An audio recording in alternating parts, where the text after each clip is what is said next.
দশম শ্রেণীর ছাত্রছাত্রীদের আন্তরিক স্বাগত জানাই। আজকে একটি ভূগোলের ভিডিও এবং এখানে আমি বায়ুমণ্ডলের যে অনুশীলনীটা আছে সেখানে দেখো এই ভূগোলের বইটা থেকে বায়ুমণ্ডলের যে অনুশীলনী আছে সেটা আমি এখানে সলভ করে দেবো। দেখো, বায়ুর ঊর্ধ্বতম বিস্তার কত? 10,000 কিলোমিটার। এমসিকিউগুলো দেখে নাও। হেট্রোস্ফিয়ারের উচ্চতম অংশটির নাম হচ্ছে কি? হাইড্রোজেন স্তর। উল্কাপিণ্ড পুড়ে ছাই হয় কোথায়? মেসোস্ফিয়ারে, কারণ -90 ডিগ্রি টেম্পারেচার। আচ্ছা, এরপরের কোশ্চেন আসি। প্রাকৃতিক সৌরপর্দা হচ্ছে ওজোনোস্ফিয়ার। ঠিক আছে। 5 ওজন ঘনত্বের একক হচ্ছে ডপসন। পৃথিবীর অ্যালবেডোর পরিমাণ 34%। বায়ুমণ্ডল কোন পদ্ধতিতে সর্বাধিক উত্তপ্ত হয়? বিকিরণ পদ্ধতিতে। উচ্চতা বৃদ্ধিতে উষ্ণতা হ্রাসের যে পদ্ধতি প্রতিকিবিতে 6.4 সেন্টিগ্রেড। আচ্ছা, 9টা আসো। প্রধান গ্রিনহাউস গ্যাসটি হলো CO2।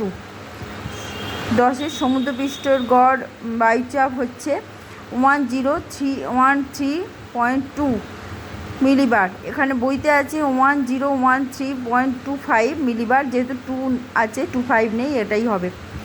আচ্ছা, 11টা আছে। এল নিনো ও লা নিনা সর্বাধিক প্রভাবিত হয় কোন মহাসাগরে? এটা প্রশান্ত মহাসাগর। আবহাওয়ার মানচিত্রের কোন চিহ্নটি থাকলে পরিষ্কার আবহাওয়ার পরিচয় বহন করে? H। বায়ুপ্রবাহের মূল কারণটি হচ্ছে বায়ুচাপের তারতম্য।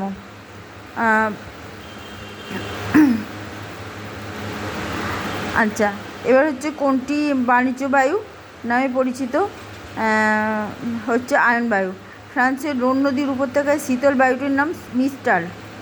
নিরক্ষীয় অঞ্চল, এটা হচ্ছে তোমার অক্ষাংশ উপক্রান্তীয় উচ্চচাপ বলায়। আচ্ছা, তারপরে 17টা কোন আবহাওয়া যন্ত্রে ভার্নিয়ার স্কেল যুক্ত আছে? 14 ব্যারোমিটার। ঠিক আছে, 14 ব্যারোমিটার হবে। আচ্ছা, এরপরে কোন বলের প্রভাবে বায়ু ও সমুদ্র স্রোতের দিক বিক্ষেপ ঘটে? কোরিওলিস বল। ফেলের সূত্র না, এটা কোরিওলিস বল। জমাটবদ্ধ শিশির কণাকে কী বলা হয়? তুহিন। টর্নেডো মার্কিন যুক্তরাষ্ট্রে কী নামে পরিচিত? টুইস্টার। আচ্ছা, তারপরে আসো। নিম্নলিখিত কোন জিওট্রপিক বায়ুটা জেট বায়ু? বায়ুর আর্দ্রতা কোন যন্ত্রে মাপা হয়? হাইগ্রোমিটার। ঋতু পরিবর্তন দেখা যায় না কোন জলবায়ুতে? নিরক্ষীয় জলবায়ু। যদি সুমেরু কুমেরু থাকতো তাহলে সেটাও হতো। আচ্ছা, দিন ও রাতের তাপমাত্রার পার্থক্য বেশি দেখা যায় কোন জলবায়ুতে? উষ্ণ মরু। নিরক্ষীয় অঞ্চলে বৃষ্টিপাত ঘটে গ্রীষ্মকালে। আচ্ছা, ঠিক না ভুল দেখে নাও। বায়ুমণ্ডলের গ্যাসীয় উপাদানগুলোর মধ্যে অক্সিজেনের পরিমাণ সর্বাধিক, এটা ভুল। বেতার তরঙ্গ আয়নোস্ফিয়ার স্তর থেকে ফিরে আসে, ঠিক। ওজোন স্তরকে প্রাকৃতিক সৌরপর্দা বলে, ঠিক। আন্টার্কটিকা অঞ্চলে ওজোন গহ্বর দেখা যায়, ঠিক। মিথেন একটি গ্রিনহাউস গ্যাস, ঠিক। বায়ুর চাপ 14 ব্যারোমিটারে মাপা হয়, একটু আগেই পড়লে, এটা ঠিক। লা নিনা প্রভাবে প্রশান্ত মহাসাগর উপকূলে খরা দেখা যায়, ঠিক। মহাদেশের অভ্যন্তরে জলবায়ু নাতিশীতোষ্ণ প্রকৃতির, ভুল। চিনুক ফ্রান্সের মধ্য দিয়ে প্রবাহিত উষ্ণবায়ু, ভুল। ভূমধ্যসাগরীয় জলবায়ুতে গ্রীষ্মকালে বৃষ্টি হয়, ভুল। এটা শীতকালে বৃষ্টিপাত হবে। ITCZ মেরু অঞ্চলে সৃষ্টি হয়, ভুল। এটা উত্তর পূর্ব আয়নবায়ু আর দক্ষিণ পূর্ব আয়নবায়ু যে স্থানে মিলিত হচ্ছে, মানে 5 ডিগ্রি উত্তর আর 5 ডিগ্রি দক্ষিণ অক্ষাংশের মধ্যবর্তী অঞ্চলকে ITCZ জোন বলে। ঠিক আছে। আচ্ছা, চিনুক বায়ুর অপর নাম তুষারভক্ষক, ঠিক। এটা রেড ইন্ডিয়ানরা দিয়েছিল এই নামটা। পর্বতের প্রতিবাদ ঢালে বৃষ্টিপাত অঞ্চল, ঠিক। ঠিক না ভুল? এটা অনুবাদ ঢাল হচ্ছে বৃষ্টিপাত অঞ্চল, প্রতিবাদ ঢালে বৃষ্টি বেশি হয়, এটা ভুল। এরপরে শূন্যস্থান পূরণ। বায়ুমণ্ডলের বায়বীয় কণাকে কী বলে? অ্যারোসল। হোমোস্ফিয়ার হেট্রোস্ফিয়ার স্তরের সীমারেখাকে কী বলে? টর্বোপস। দেখো, এই বানানটা হবে টর্বোপস।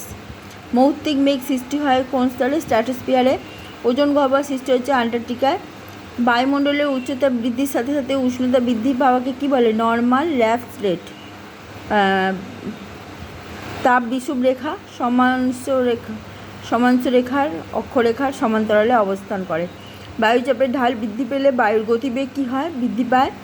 আচ্ছা, কোরিওলিস বলের কারণে বায়ুর উত্তর গোলার্ধ থেকে, আচ্ছা এটা হচ্ছে যদি বলো কোরিওলিস বলের কারণে হবে, নাহলে ফেরেলের সূত্র, যে ফেরেল বল, ঠিক আছে, এখানে দেখবে ফেরেল বল বলে একটা লেখা আছে, এই যে ফেরেলের বল, ফেরেল সূত্র অনুযায়ী বলা হয়েছে যে কোরিওলিস বলের কারণে এটা হয়, ঠিক আছে। বায়ু উত্তর গোলার্ধের ডান দিকে এবং দক্ষিণ গোলার্ধের বাঁ দিকে বেঁকে যায় কোরিওলিস বলের কারণে। আচ্ছা, ফেরেল এই সূত্রটা আবিষ্কার করেছিলেন। উত্তর বায়ু, সমুদ্র বায়ু ও স্থলবায়ুর বৃহৎ সংস্করণ হচ্ছে মৌসুমী বায়ু। আচ্ছা, কোন বায়ুকে ডক্টর উইন্ড বলে, এটা হচ্ছে হারমাটন বায়ু। দেখে নাও, 45 পাতায় দেওয়া আছে, ঠিক আছে, দেখে নাও, দেখো এই হারমাটন, এখানে হারমাটন এবং একে বলে ডক্টর উইন্ড, দেখে নাও ডক্টর উইন্ড, ঠিক আছে, হারমাটন।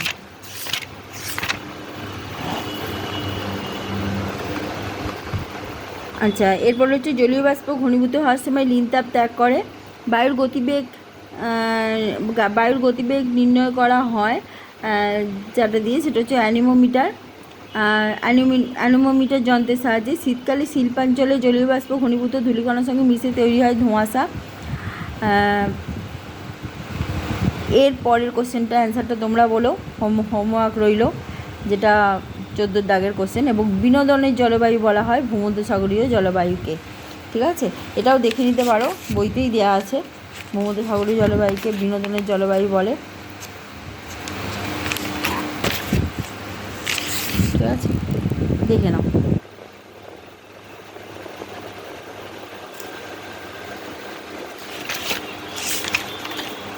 আচ্ছা, ম্যাজিংটা দেখে নাও। স্ট্র্যাটোস্ফিয়ার, শান্তমণ্ডল, তাপদ্বীপ, শহরনগর, তুহিন হবে জমাটবদ্ধ শিশির। ম্যাগনেটোস্ফিয়ার, বায়ুমণ্ডলের ঊর্ধ্বতম স্তর। অনুবাদ ঢাল, বৃষ্টির ছায়া অঞ্চল। শিরক্ষ, এটা রক্তিম বৃষ্টি, ঠিক আছে। এরপরের কোশ্চেনগুলো বলে দিচ্ছি। ক্ষুব্ধমণ্ডল স্তরের অপর নাম হচ্ছে টপোস্ফিয়ার। বায়ুমণ্ডলের কোন স্তরে জেট বিমান যাতায়াত করে, স্ট্র্যাটোস্ফিয়ার। বায়ুমণ্ডলের কোন স্তরে অরোরা দেখা যায়, আয়নোস্ফিয়ার। বায়ুর চাপ মাপার একক হচ্ছে মিলিবার। সম্পৃক্ত বায়ুর আপেক্ষিক আর্দ্রতা 100%। এল নিনোর বিপরীত অবস্থা হচ্ছে লা নিনা। অশ্ব অক্ষাংশীয় অঞ্চলে কোন ধরনের বায়ুচাপ বলে অবস্থান করে, ক্রান্তীয় উচ্চচাপ বলয়। তুষারভক্ষক চিনুক বায়ুকে বলে। পর্বতের ঢাল বরাবর নেমে আসা শীতল বায়ুকে ক্যাটাবেটিক বায়ু বলে। কোন ধরনের ঘূর্ণবাদে চক্ষু তৈরি হয়, ক্রান্তীয় ঘূর্ণবাদ। একটি জিওস্ট্রপিক বায়ুর উদাহরণ হচ্ছে জেট বায়ু। কুয়াশা ও দূষক মিলিয়ে তৈরি হয় ধোঁয়াশা। মেঘাচ্ছন্নতার একক হচ্ছে অক্টাস, ঠিক আছে। 13, নাতিশীতোষ্ণ মণ্ডলের কোন ধরনের বৃষ্টিপাত দেখা যায়, ঘূর্ণ বৃষ্টি। ফোরোক্লক রেন, সাওয়ার রেন জলবায়ু অঞ্চলকে বলে নিরক্ষীয় জলবায়ু অঞ্চল। এত অবধি বলে দিলাম, নেক্সট দিন বাকিটা বলে দেবো। আজকে এই পর্যন্ত, বাই।